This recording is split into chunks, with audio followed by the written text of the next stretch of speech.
Compensation. Gauge of more and less through space, electric star and pencil plays. The lonely earth amid the balls that hurry through the eternal halls. A make-weight flying to the void. Supplemental asteroid. Or compensatory spark. Shoots across the neutral dark. Man's the elm, and wealth the vine. Stanch and strong the tendrils twine. Though the frail ringlets thee deceive, none from its stalk that vine can reave. Fear not then, thou child infirm, there's no God dare wrong a worm. Laurel crowns cleave to deserts, and power to him who power exerts. Hast not thy share? On winged feet, lo, it rushes thee to meet, and all that nature made thy own, floating in air or pent in stone, will rive the hills and swim the sea, and, like thy shadow, follow thee. Ever since I was a boy, I have wished to write a discourse on compensation, for it seemed to me when very young that on this subject life was ahead of theology, and the people knew more than the preachers taught.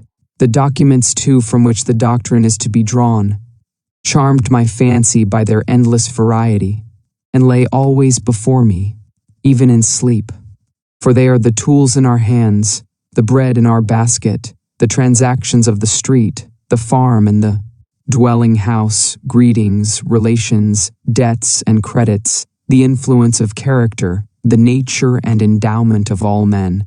It seemed to me also that in it might be shown men a ray of divinity, the present action of the soul of this world, clean from all vestige of tradition.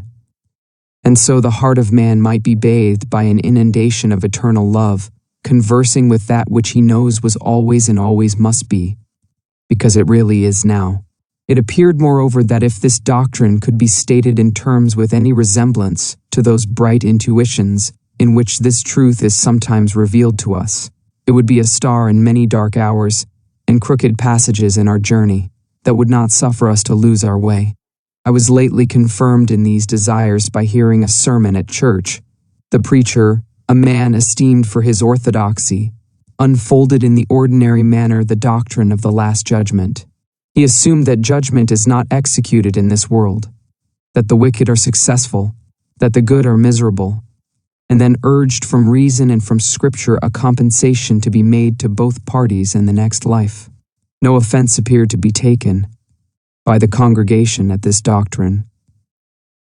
As far as I could observe, when the meeting broke up, they separated without remark on the sermon. Yet what was the import of this teaching? What did the preacher mean by saying that the good are miserable in the present life? Was it that houses and lands, offices, wine, horses, dress, luxury are had by unprincipled men, whilst the saints are poor and despised, and that a compensation is to be made to these last hereafter by giving them the like gratifications another day, bank stock and doubloons, venison and champagne? This must be the compensation intended. For what else? Is it that they are to have leave to pray and praise, to love and serve men? Why, that they can do now. The legitimate inference the disciple would draw was, we are to have such a good time as the sinners have now, or to push it to its extreme import, you sin now, we shall sin by and by. We would sin now. If we could, not being successful, we expect our revenge tomorrow. The fallacy lay in the immense concession that the bad are successful, that justice is not done now. The blindness of the preacher consisted in deferring to the base estimate of the market of what constitutes a manly success, instead of confronting and convicting the world from the truth, announcing the presence of the soul, the omnipotence of the will, and so establishing the standard of good and ill, of success and falsehood. I find a similar base tone in the popular religious works of the day, and the same doctrines assumed by the literary men when occasionally they treat the related topics. I think that our popular theology has gained in decorum, and not in principle, over the superstitions it has displaced. But men are better than their theology. Their daily life gives it the lie. Every ingenuous and aspiring soul leaves the doctrine behind him in his own experience. And all men feel sometimes the falsehood which they cannot demonstrate. For men are wiser than they know. That which they hear in schools and pulpits without afterthought, if said in conversation, would probably be questioned in silence. If a man dogmatize in a mixed company on providence and the divine laws, he is answered by a silence which conveys well enough to an observer the dissatisfaction of the hearer, but his incapacity to make his own statement. I shall attempt in this and the following chapter to record some facts that indicate the path of the law of compensation, happy beyond my expectation if I shall truly draw the smallest arc of this circle. Polarity, or action and reaction, we meet in every part of nature, in darkness and light, in heat and cold, in the ebb and flow of waters, in male and female, in the inspiration and expiration of plants and animals, in the equation of quantity and quality in the fluids of the animal body, in the systole and diastole of the heart, in the undulations of fluids and of sound, in the centrifugal and centripetal gravity, in electricity, galvanism, and chemical affinity, superinduced magnetism. At one end of a needle, the opposite magnetism takes place at the other end.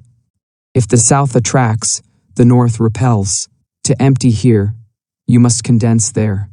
An inevitable dualism bisects nature, so that each thing is a half, and suggests another thing to make it whole, as spirit, matter, man, woman, odd, even, subjective, objective, in, out, upper, under, motion, rest, yea, nay. Whilst the world is thus dual, so is every one of its parts.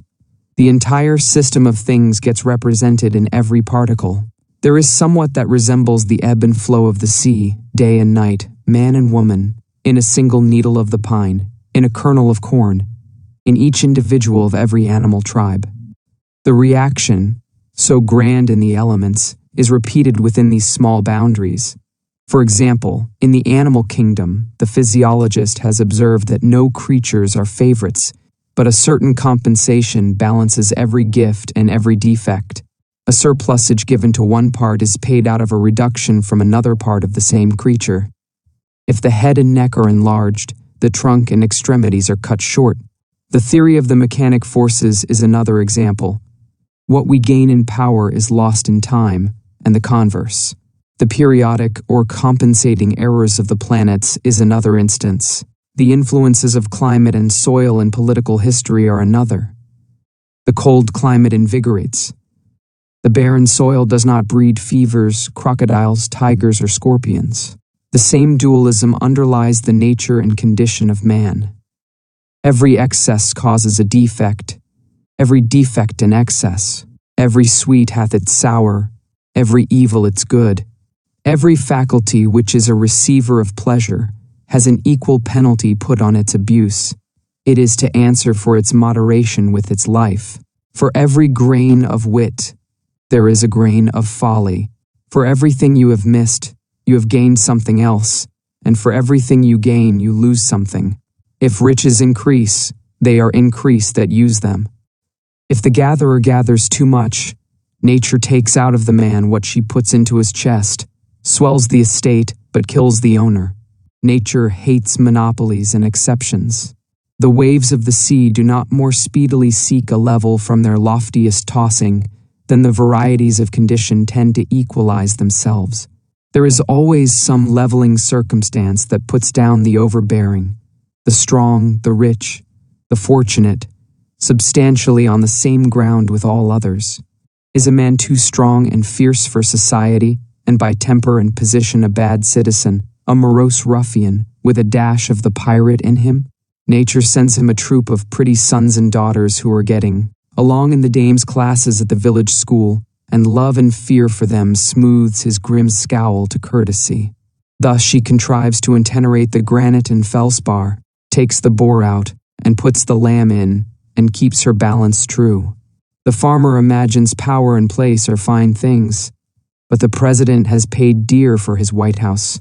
It has commonly cost him all his peace, and the best of his manly attributes. To preserve for a short time so conspicuous an appearance before the world, he is content to eat dust before the real masters who stand erect behind the throne. Or do men desire the more substantial and permanent grandeur of genius? Neither has this an immunity. He who by force of will or of thought is great and overlooks thousands has the charges of that eminence. With every influx of light comes new danger. Has he light? He must bear witness to the light, and always outrun that sympathy which gives him such keen satisfaction by his fidelity to new revelations of the incessant soul. He must hate father and mother, wife and child. Has he all that the world loves and admires and covets? He must cast behind him their admiration and afflict them by faithfulness to his truth, and become a byword and a hissing. This law writes the laws of cities and nations. It is in vain to build or plot or combine against it. Things refuse to be mismanaged long. Res nolunt diu male administrari. Though no checks to a new evil appear, the checks exist and will appear. If the government is cruel, the governor's life is not safe. If you tax too high, the revenue will yield nothing. If you make the criminal code sanguinary, juries will not convict. If the law is too mild, private vengeance comes in. If the government is a terrific democracy, the pressure is resisted by an overcharge of energy in the citizen, and life glows with a fiercer flame. The true life and satisfactions of man seem to elude the utmost rigors or felicities of condition, and to establish themselves with great indifferency under all varieties of circumstances. Under all governments, the influence of character remains the same, in Turkey and in New England about alike.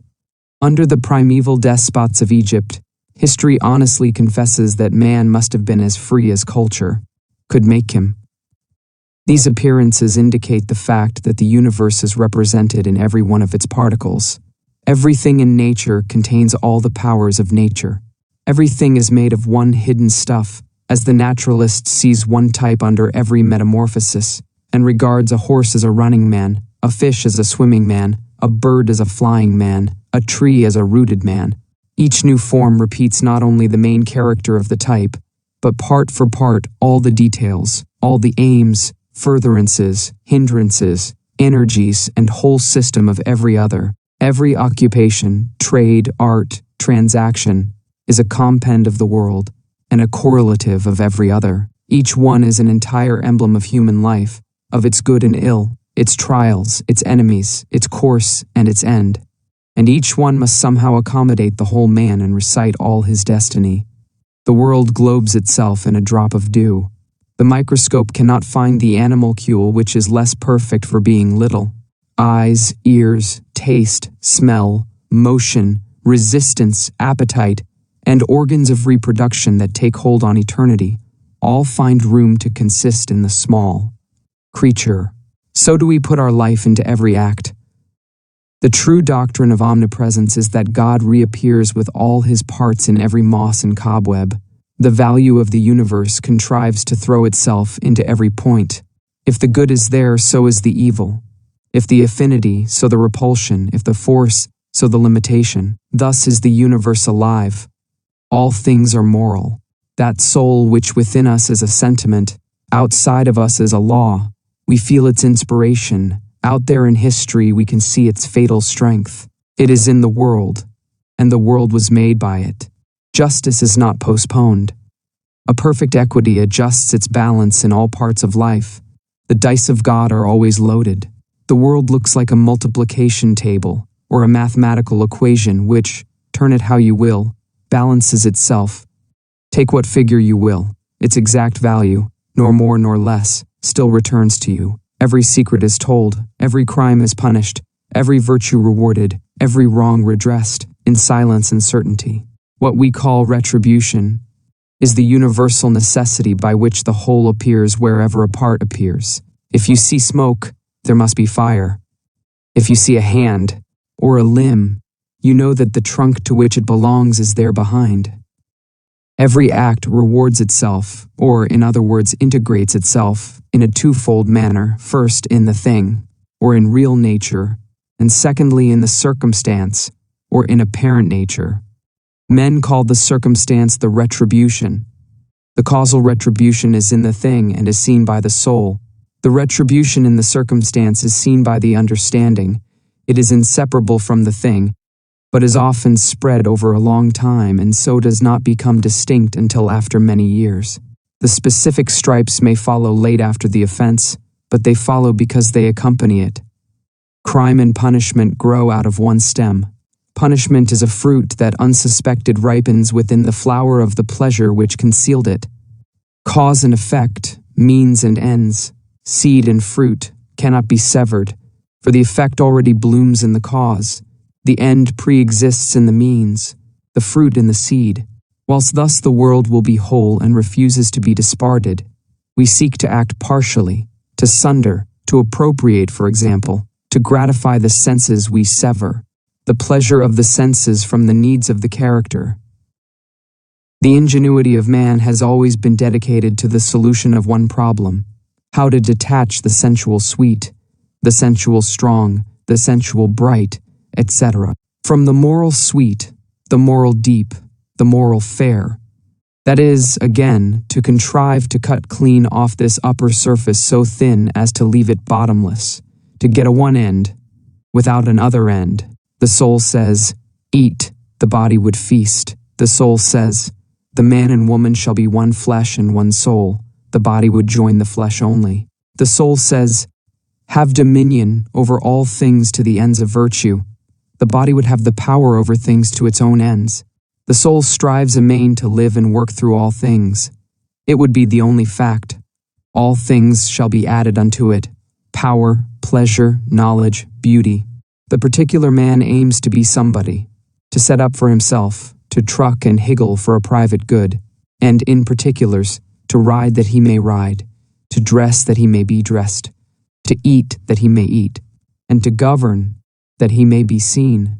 Men seek to be great, they would have offices, wealth, power, and fame.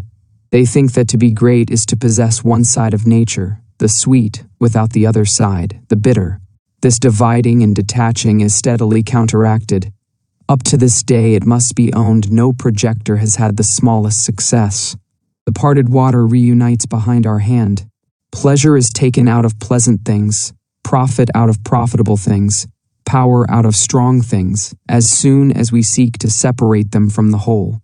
We can no more have things and get the sensual good by itself than we can get an inside that shall have no outside, or a light without a shadow. Drive out nature with a fork, she comes running back.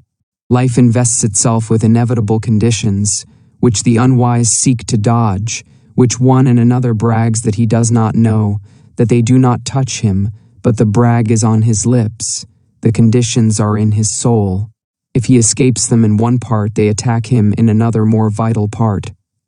If he has escaped them in form and in the appearance, it is because he has resisted his life and fled from himself, and the retribution is so much death. So signal is the failure of all attempts to make this separation of the good from the tax, that the experiment would not be tried, since to try it is to be mad.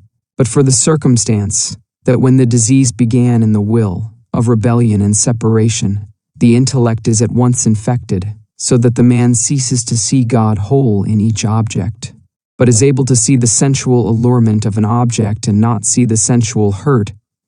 He sees the mermaid's head, but not the dragon's tail, and thinks he can cut off that which he would have from that which he would not have.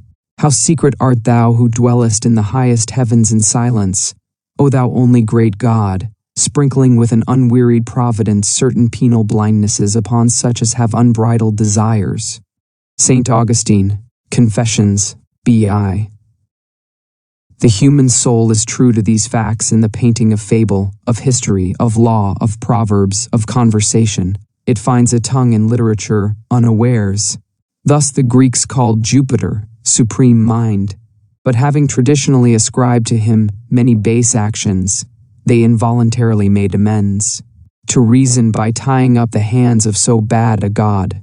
He is made as helpless as a king of England. Prometheus knows one secret which Jove must bargain for. Minerva, another. He cannot get his own thunders. Minerva keeps the key of them. Of all the gods, I only know the keys that ope the solid doors within whose vaults his thunders sleep. A plain confession of the inworking of the all and of its moral aim. The Indian mythology ends in the same ethics, and it would seem impossible for any fable to be invented and get any currency which was not moral. Aurora forgot to ask youth for her lover, and though Tithonus is immortal, He is old. Achilles is not quite invulnerable. The sacred waters did not wash the heel by which Thetis held him. Siegfried, in the Nibelungen, is not quite immortal, for a leaf fell on his back whilst he was bathing in the dragon's blood, and that spot which it covered is mortal. And so it must be. There is a crack in everything God has made. It would seem there is always this vindictive circumstance stealing in at unawares even into the wild. Poesy in which the human fancy attempted to make bold holiday and to shake itself free of the old laws, this backstroke, this kick of the gun, certifying that the law is fatal, that in nature nothing can be given, all things are sold. This is that ancient doctrine of Nemesis, who keeps watch in the universe and lets no offense go unchastised. The furies they set are attendants on justice, and if the sun in heaven should transgress his path, they would punish him. The poets related that stone walls and iron swords and leathern thongs had an occult sympathy with the wrongs of their owners, that the belt which Ajax gave Hector dragged the Trojan hero over the field at the wheels of the car of Achilles, and the sword which Hector gave Ajax was that on whose point Ajax fell. They recorded that when the Thasians erected a statue to Theagens, a victor in the games, one of his rivals went to it by night and endeavored to throw it down by repeated blows, until at last he moved it from its pedestal and was crushed to death beneath its fall. This voice of fable has in it somewhat divine. It came from thought above the will of the writer. That is the best part of each writer, which has nothing private in it, that which he does not know, that which flowed out of his constitution, and not from his too active invention, that which in the study of a single artist you might not easily find, but in the study of many you would abstract as the spirit of them all. Phidias it is not, but the work of man in that early Hellenic world that I would know. The name and circumstance of Phidias, however convenient for history, embarrass when we come to the highest criticism. We are to see that which man was tending to do in a given period, and was hindered, or if you will modified in doing, by the interfering volitions of Phidias, of Dante, of Shakespeare, the organ whereby man at the moment wrought. Still more striking is the expression of this fact in the proverbs of all nations, which are always the literature of reason, or the statements of an absolute truth without qualification. Proverbs, like the sacred books of each nation, are the sanctuary of the intuitions.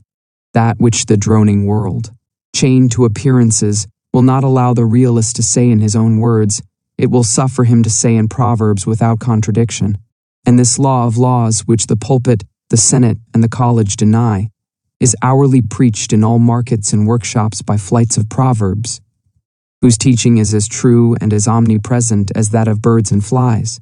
All things are double, one against another, tit for tat, an eye for an eye, a tooth for a tooth, blood for blood, measure for measure, love for love. Give, and it shall be given you. He that watereth shall be watered himself. What will you have? Quoth God, pay for it and take it, nothing. Venture, nothing have. Thou shalt be paid exactly for what thou hast done, no more, no less.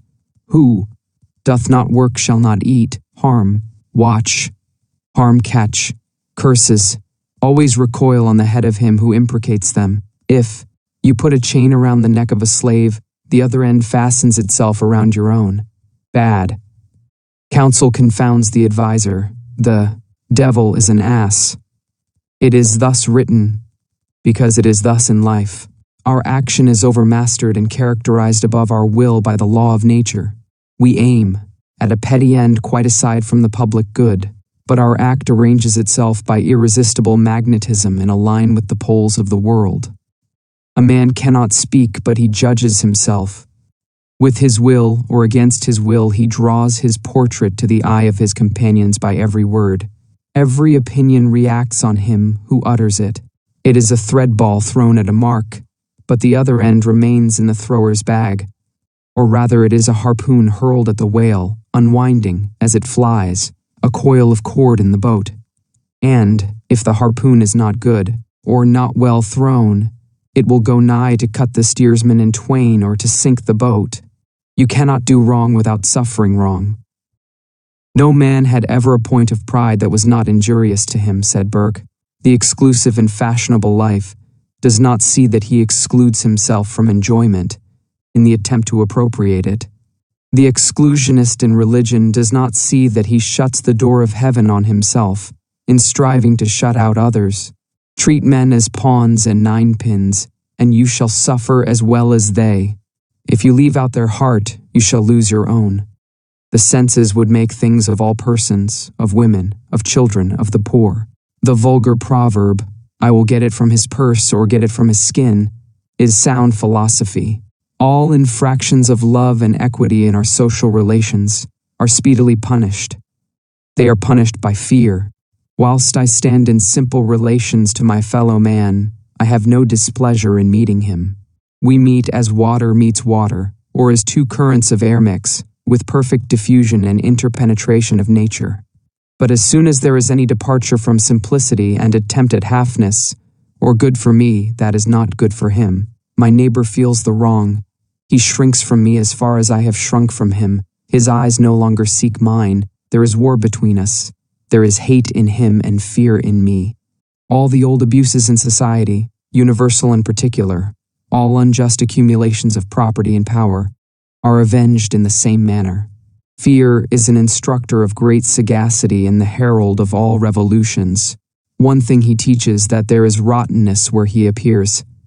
He is a carrion crow, and though you see not well what he hovers for, there is death somewhere. Our property is timid, our laws are timid, our cultivated classes are timid. Fear for ages has boded and mowed and gibbered over government and property. That obscene bird is not there for nothing. He indicates great wrongs which must be revised. Of the like nature is that expectation of change which instantly follows the suspension of our voluntary activity, the terror of cloudless noon, the emerald of Polycrates, the awe of prosperity, the instinct which leads every generous soul to impose on itself tasks of a noble asceticism and vicarious virtue, are the tremblings of the balance of justice through the heart and mind of man. Experienced men of the world know very well that it is best to pay scot and lot as they go along, and that a man often pays dear for a small frugality. The borrower runs in his own debt. Has a man gained anything who has received 100 favors and rendered none? Has he gained by borrowing, through indolence or cunning, his neighbor's wares, or horses, or money? There arises on the deed the instant acknowledgement of benefit on the one part, and of debt on the other, that is, of superiority and inferiority. The transaction remains in the memory of himself and his neighbor, and every new transaction alters according to its nature their relation to each other. He may soon come to see that he had better have broken his own bones than to have ridden in his neighbor's coach, and that the highest price he can pay for a thing is to ask for it. A wise man will extend this lesson to all parts of life, and know that it is the part of prudence to face every claimant and pay every just demand on your time, your talents, or your heart. Always pay. For first or last you must pay your entire debt. Persons and events may stand for a time between you and justice, but it is only a postponement. You must pay at last your own debt. If you are wise, you will dread a prosperity which only loads you with more. Benefit is the end of nature, but for every benefit which you receive, a tax is levied. He is great who confers the most benefits. He is base, and that is the one base thing in the universe, to receive favors and render none. In the order of nature, we cannot render benefits to those from whom we receive them, or only seldom. But the benefit we receive must be rendered again, line for line, deed for deed, cent for cent, to somebody. Beware of too much good staying in your hand. It will fast corrupt and worms, paid away quickly in some sort. Labor is watched over by the same pitiless laws. Cheapest, say the prudent, is the dearest labor. What we buy in a broom, a mat, a wagon, a knife, is some application of good sense to a common want. It is best to pay in your land a skillful gardener, or to buy good sense applied to gardening. In your sailor, good sense applied to navigation. In the house, good sense applied to cooking, sewing, serving. In your agent, good sense applied to accounts and affairs. So do you multiply your presence or spread yourself throughout your estate. But because of the dual constitution of things, in labor as in life there can be no cheating. The thief steals from himself. The swindler swindles himself. For the real price of labor is knowledge and virtue, whereof wealth and credit are signs. These signs, like paper money, may be counterfeited or stolen, but that which they represent, namely, knowledge and virtue, cannot be counterfeited or stolen.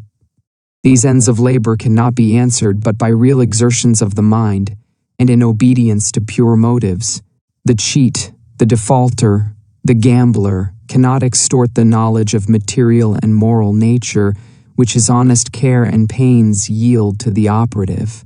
The law of nature is, do the thing, and you shall have the power, but they who do not the thing have not the power.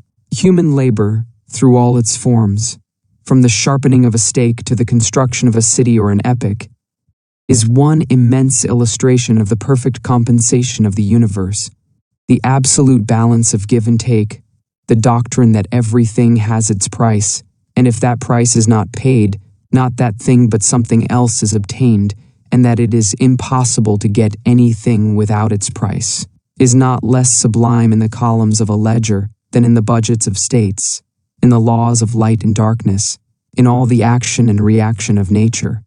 I cannot doubt that the high laws which each man sees implicated in those processes with which he is conversant, the stern ethics which sparkle on his chisel edge, which are measured out by his plumb and foot rule, which stand as manifest in the footing of the shop bill as in the history of a state, do recommend to him his trade, and though seldom named, exalt his business to his imagination. The league between virtue and nature engages all things to assume a hostile front to vice. The beautiful laws and substances of the world persecute and whip the traitor.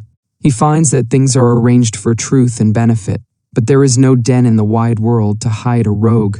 Commit a crime, and the earth is made of glass. Commit a crime, and it seems as if a coat of snow fell on the ground, such as reveals in the woods the track of every partridge and fox and squirrel and mole. You cannot recall the spoken word. You cannot wipe out the foot track. You cannot draw up the ladder so as to leave no inlet or clue. Some damning circumstance always transpires. The laws and substances of nature, water, snow, wind, gravitation, become penalties to the thief. On the other hand, the law holds with equal sureness for all right action. Love, and you shall be loved. All love is mathematically just, as much as the two sides of an algebraic equation. The good man has absolute good, which like fire turns everything to its own nature, so that you cannot do him any harm. But as the royal armies sent against Napoleon, when he approached cast down their colors and from enemies became friends, so disasters of all kinds, as sickness, offense, poverty, prove benefactors. Winds blow, and waters roll strength to the brave, and power and deity, yet in themselves are nothing. The good are befriended even by weakness and defect. As no man had ever a point of pride that was not injurious to him, so no man had ever a defect that was not somewhere made useful to him. The stag in the fable admired his horns and blamed his feet, but when the hunter came, his feet saved him, and afterwards, caught in the thicket, his horns destroyed him. Every man in his lifetime needs to thank his faults, as no man thoroughly understands a truth until he has contended against it, so no man has a thorough acquaintance with the hindrances or talents of men until he has suffered from the one and seen the triumph of the other over his own want of the same. Has he a defect of temper that unfits him to live in society? Thereby he is driven to entertain himself alone and acquire habits of self-help, and thus, like the wounded oyster, he mends his shell with pearl. Our strength grows out of our weakness. The indignation which arms itself with secret forces does not awaken until we are pricked and stung and sorely assailed. A great man is always willing to be little. Whilst he sits on the cushion of advantages, he goes to sleep. When he is pushed, tormented, defeated, he has a chance to learn something. He has been put on his wits, on his manhood. He has gained facts, learns his ignorance, is cured of the insanity of conceit. has got moderation and real skill. The wise man throws himself on the side of his assailants. It is more his interest than it is theirs to find his weak point. The wound cicatrizes and falls off from him like a dead skin, and when they would triumph, lo, he is passed on invulnerable. Blame is safer than praise. I hate to be defended in a newspaper. As long as all that is said against me, I feel a certain assurance of success. But as soon as honeyed words of praise are spoken for me, I feel as one that lies unprotected before his enemies. In general, every evil to which we do not succumb is a benefactor. As the Sandwich Islander believes that the strength and valor of the enemy he kills passes into himself, so we gain the strength of the temptation we resist. The same guards which protect us from disaster, defect, and enmity defend us, if we will, from selfishness and fraud. Bolts and bars are not the best of our institutions, nor is shrewdness in trade a mark of wisdom. Men suffer all their life long under the foolish superstition that they can be cheated. But it is as impossible for a man to be cheated by anyone but himself, as for a thing to be and not to be at the same time. There is a third silent party to all our bargains. The nature and soul of things takes on itself the guarantee of the fulfillment of every contract, so that honest service cannot come to loss. If you serve an ungrateful master, serve him the more. Put God in your debt. Every stroke shall be repaid. The longer the payment is withholden, the better for you, for compound interest on compound interest is the rate and usage of this exchequer. The history of persecution is a history of endeavors to cheat nature, to make water run uphill, to twist a rope of sand. It makes no difference whether the actors be many or one, a tyrant or a mob. A mob is a society of bodies voluntarily bereaving themselves of reason and traversing its work. The mob is man voluntarily descending to the nature of the beast. Its fit hour of activity is night. Its actions are insane like its whole constitution. It persecutes a principle. It would whip a right. It would tar and feather justice by inflicting fire and outrage upon the houses and persons of those who have these. It resembles the prank of boys, who run with fire engines to put out the ruddy aurora streaming to the stars. The inviolate spirit turns their spite against the wrongdoers. The martyr cannot be dishonored. Every lash inflicted is a tongue of fame. Every prison, a more illustrious abode. Every burned book or house enlightens the world. Every suppressed or expunged word reverberates through the earth from side to side. Hours of sanity and consideration are always arriving to communities. As to individuals, when the truth is seen and the martyrs are justified, thus do all things preach the indifferency of circumstances. The man is all. Everything has two sides, a good and an evil. Every advantage has its tax. I learn to be content. But the doctrine of compensation is not the doctrine of indifferency. The thoughtless say, on hearing these representations, what boots it to do well? There is one event to good and evil. If I gain any good, I must pay for it. If I lose any good, I gain some other. All actions are indifferent. There is a deeper fact in the soul than compensation, to wit, its own nature. The soul is not a compensation, but a life. The soul is. Under all this running sea of circumstance, whose waters ebb and flow with perfect balance, lies the aboriginal abyss of real being. Essence, or God, is not a relation or a part, but the whole. Being is the vast affirmative, excluding negation, self-balanced, and swallowing up all relations, parts and times within itself. Nature, truth, virtue are the influx from thence. Vice is the absence or departure of the same. Nothing, falsehood, may indeed stand as the great night or shade on which as a background the living universe paints itself forth. But no fact is begotten by it. It cannot work, for it is not. It cannot work any good. It cannot work any harm. It is harm inasmuch as it is worse not to be than to be. We feel defrauded of the retribution due to evil acts, because the criminal adheres to his vice and contumacy, and does not come to a crisis or judgment anywhere in visible nature. There is no stunning confutation of his nonsense before men and angels. Has he therefore outwitted the law? Inasmuch as he carries the malignity and the lie with him, he so far deceases from nature. In some manner there will be a demonstration of the wrong to the understanding also, but should we not see it, this deadly deduction makes square the eternal account. Neither can it be said, on the other hand, that the gain of rectitude must be bought by any loss. There is no penalty to virtue, no penalty to wisdom. They are proper additions of being. In a virtuous action I properly am. In a virtuous act I add to the world.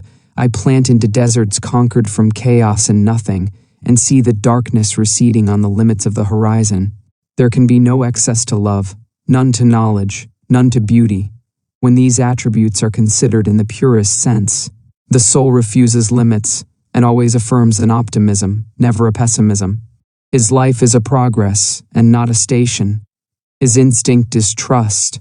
Our instinct uses more and less in application to man, of the presence of the soul and not of its absence. The brave man is greater than the coward. The true, the benevolent, the wise, is more a man and not less than the fool and knave. There is no tax on the good of virtue, for that is the incoming of God himself, or absolute existence, without any comparative. Material good has its tax, and if it came without desert or sweat, has no root in me, and the next wind will blow it away. But all the good of nature is the soul's, and may be had if paid for in nature's lawful coin, that is, by labor which the heart and the head allow. I no longer wish to meet a good I do not earn, for example to find a pot of buried gold, knowing that it brings with it new burdens. I do not wish more external goods, neither possessions nor honors nor powers nor persons. The gain is apparent, the tax is certain, but there is no tax on the knowledge that the compensation exists, and that it is not desirable to dig up treasure. Herein I rejoice with a serene, eternal peace. I contract the boundaries of possible mischief. I learn the wisdom of Saint Bernard. Nothing can work me damage except myself. The harm that I sustain I carry about with me, and never am a real sufferer but by my own fault. In the nature of the soul is the compensation for the inequalities of condition. The radical tragedy of nature seems to be the distinction of more and less. How can less not feel the pain? How not feel indignation or malevolence towards more? Look at those who have less faculty, and one feels sad and knows not well what to make of it. He almost shuns their eye. He fears they will upbraid God. What should they do? It seems a great injustice. But see the facts nearly, and these mountainous inequalities vanish. Love reduces them as the sun melts the iceberg in the sea.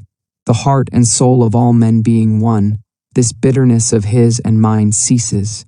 His is mine. I am my brother, and my brother is me. If I feel overshadowed and outdone by great neighbors, I can yet love, I can still receive, and he that loveth maketh his own the grandeur he loves. Thereby I make the discovery that my brother is my guardian, acting for me with the friendliest designs, and the estate I so admired and envied is my own. It is the nature of the soul to appropriate all things. Jesus and Shakespeare are fragments of the soul, and by love I conquer and incorporate them in my own conscious domain. His virtue, is not that mine? His wit, if it cannot be made mine, it is not wit. Such also is the natural history of calamity. The changes which break up at short intervals the prosperity of men are advertisements of a nature whose law is growth. Every soul is by this intrinsic necessity quitting its whole system of things, its friends and home and laws and faith, as the shellfish crawls out of its beautiful but stony case, because it no longer admits of its growth, and slowly forms a new house. In proportion to the vigor of the individual, these revolutions are frequent, until in some happier mind they are incessant, and all worldly relations hang very loosely about him, becoming as it were a transparent fluid membrane through which the living form is seen, and not, as in most men, an indurated heterogeneous fabric of many dates and of no settled character, in which the man is imprisoned. Then there can be enlargement, and the man of today scarcely recognizes the man of yesterday. And such should be the outward biography of man in time, a putting off of dead circumstances day by day, as he renews his raiment day by day. But to us, in our lapsed estate, resting, not advancing, resisting, not cooperating with the divine expansion, this growth comes by shocks.